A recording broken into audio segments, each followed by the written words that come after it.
You're in the garage with Mikey. You ever come out to your car in the morning and as soon as you turn on that garage light, the penguins scurry like cockroaches because it's so cold in there? Maybe you're like me and you wanted it to be a little warmer in your garage. So you've thought about insulating your garage doors and possibly other parts of your garage if it doesn't have insulation.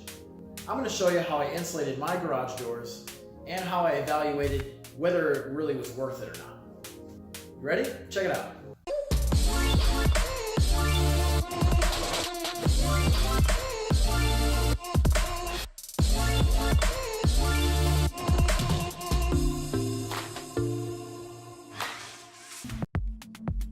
I'm not going to make you sit through the unboxing and watch me count all these retainer clips, so I'm just going to fast forward it and talk over it. Each kit comes with a pair of latex gloves, a white rectangular piece of small repair tape, 18 self-adhesive fastening strips, 4 rolls of insulation, and 34 retainer clips. Now, each panel requires 2 pairs of retainer clips, so that's 2 each. 2 times 8 is 16. So you only need 16 pairs of the retainer clips, but you're getting 17, so they give you an extra one. Same thing with the self-adhesive fastening strips, the green tabs. They're giving you 18, but you only need 16, so you get a couple extra of those. Each insulation kit, meaning each box, has 4 of these rolls of insulation. Each of these rolls is actually 2 pieces of insulation, 2 panels.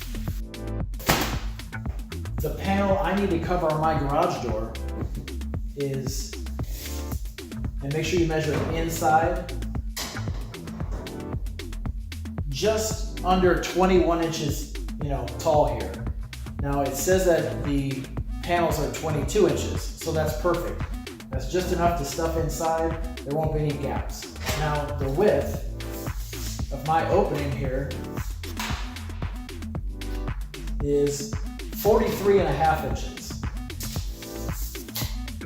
Each panel of insulation is actually 54 inches, so I'm going to need to cut that down a little bit. But how much do I cut it? Well, just like that extra bit, that extra inch, how tall it is, I'm going to make sure there's an extra inch in the width portion as well. It's time to start measuring and cutting your insulation. To do that, we need to make a cut list. So you need to measure all the panels in your garage door. You're only seeing half of my double garage door. So this panel and this panel, although they look the same, they're actually a different size.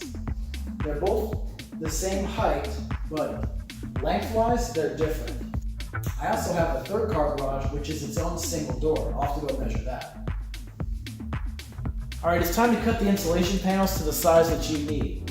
Basically, I want to make sure I take care of this white outer vinyl piece because this is the side that everybody's going to see when they see your garage.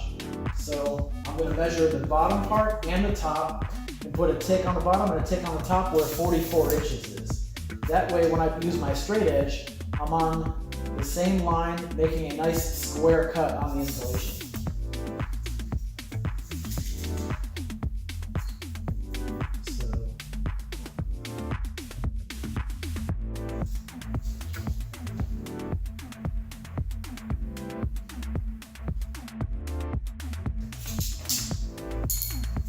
I just happen to have this nice square for a straight edge.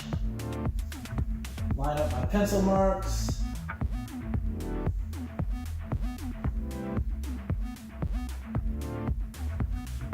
And I'm only worrying about cutting the vinyl piece nice and straight. I mean, it's going to be tucked in anyway, but I don't want it to be all jagged. So I've got a nice fresh razor, and I'm going to make my cut along my straight edge here. When it's time to start cutting, I made myself a little cutting station, so I use the cardboard box that the insulation came in. That's going to be the backdrop of what I'm cutting the insulation on. So I've got my utility knife over here, a pencil to mark the cuts. I've got a straight edge. I've got my measuring tape. I've got my cut list of what I need to cut, how many pieces over here on this piece of cardboard. You can't see it. I have a mask just because I have a few of these. I like to do woodworking, so when I'm sanding things, I don't want to breathe in all that sawdust stuff. So I'm actually going to use the mask before I start cutting because there are little bits and pieces of this stuff that are going to, get in your lungs. And I also have some eye protection. All right, if you're like me, you care how these little clips are gonna look as they're poking through the backside of the insulation on your garage door. So I wanna make sure every single one of these is in the exact same place on every single panel. So how are we gonna do that? Am I gonna take a measuring tape and measure across and up and down and all this and try to find the center of this? This whole panel itself? No. All I'm gonna do is, hopefully your garage door is like mine. There are these metal, embossed rectangles in the garage door. So all I'm gonna do is I'm gonna find the center of this rectangle here, which for me is 16 inches wide, 9.5 inches tall, and I'm going to use a piece of cardboard from the box that the insulation came in. I'm going to cut a piece out, those same dimensions. Then I'm going to find the center of this piece, measuring, vertically and horizontally, find the center of that, poke a small hole in it, just enough for a pencil tip to get through. Before you put the double-sided tape on that attaches the clips to the door, I need to make sure that this section where these are going to go, I need to make sure this is clean. So I'm going to use some rubbing alcohol. I'm going to rub that center, on each little rectangle to make sure it's nice and clean. Make sure there's no oil and dust and stuff. So the adhesive of that double-sided tape sticks and sticks well. I haven't seen anything on the box as far as temperature, but I'm going to wait till it warms up a little bit. And if it's still cold by you, or if you don't think it's gonna heat up anymore, maybe use a hair dryer or something to heat it up a little. I'm not even sure. I don't even know what to tell you about that, but I'm gonna wait till it warms up a little bit today before I put the adhesive on. So once I've cleaned this, all I need to do then to mark the center of these where I need to put the tape is I'm gonna use my template, put it in the center of the rectangle there, line it up, and draw a dot. Bam. Next one, draw a dot, draw a dot, draw a dot. It's that simple. Super easy way to do it. Boom! I have all the garage door side clips on all of them. And honestly, the hardest part of this entire process was getting the green backing off of the double-sided tape pieces, because you have to peel the edge a little bit and then get it off. I suggest using maybe a pair of tweezers would probably make that a lot easier, but it took me, I think, to mark all of the holes with my template, put all the green tapes up, and take the backings off, put the clips on. I think it took me about 35 minutes from what I've been keeping track. All right, just to show you how easy this is, I'll show you one. Just pop it in the bottom, tuck it in.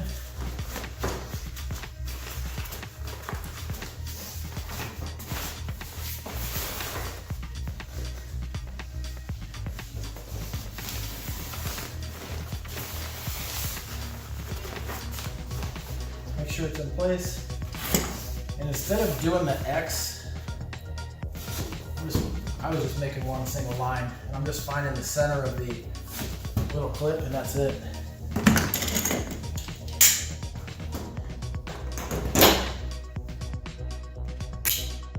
They lock together, and they're easy to pull apart. You won't break them. Done.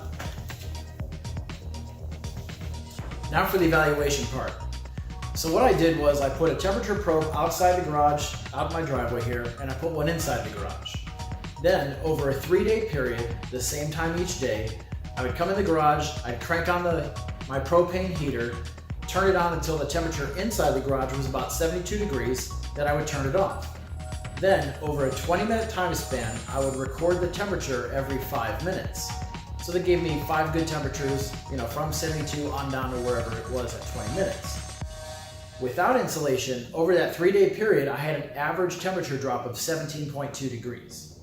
With insulation, doing the exact same thing, I had an average temperature drop of 12.8 degrees. Now, that's only about a 5-degree difference. But the big difference was where the temperature stabilized. Without insulation, the temperature would stabilize about 8 degrees above what the outside temperature was. With the insulation, the temperature would stabilize about 16 degrees above what the outside temperature was. That's where the big difference is. Now because of it being warmer in the garage with the insulation, it doesn't take as long to heat the garage back up to a comfortable temperature with the propane, so I am using less propane. Of course there are a couple different ways to insulate your garage door. I picked the pink stuff, it's an R8, comes in a nice little kit, it was pretty easy to do. You've also got the foam panels. The foam panels, you can either go with an R5, which was the exact same price, $240, or you can go with an R10, which is a little bit higher, but the price of that was literally double what this cost. Now, you've also got the reflective stuff, I don't know whatever that is. I didn't feel like messing with that. So, bang for the buck, I think this does a pretty good job. It is noticeably quieter in the garage. I don't hear much of the outside noise, and there's a little bit less echo, and it's a little warmer in here when the temperature stabilizes without it. Overall time and money invested into this project, time-wise it took me a little bit over an hour and a half. It was like 30 minutes of cutting insulation, 30 minutes of putting all these little clips on, and then 30 minutes of putting the insulation actually on the door. Money-wise, it cost me just under $260 for the 3 kits of this stuff.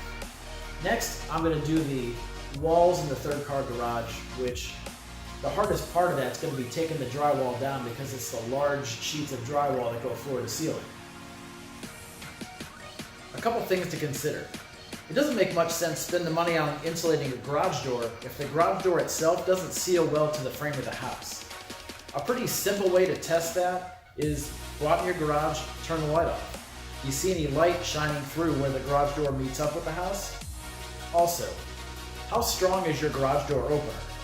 What I did was I checked with the manufacturer to make sure that adding the insulation wasn't going to overburden the motor of the garage door opener.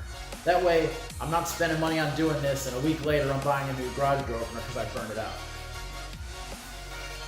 If you're looking to insulate your garage, I hope this video helps you out, either with the installation of the insulation or my evaluation of the insulation. And as always, if you liked the video, give me a thumbs up. If you haven't subscribed to the channel, go ahead and subscribe.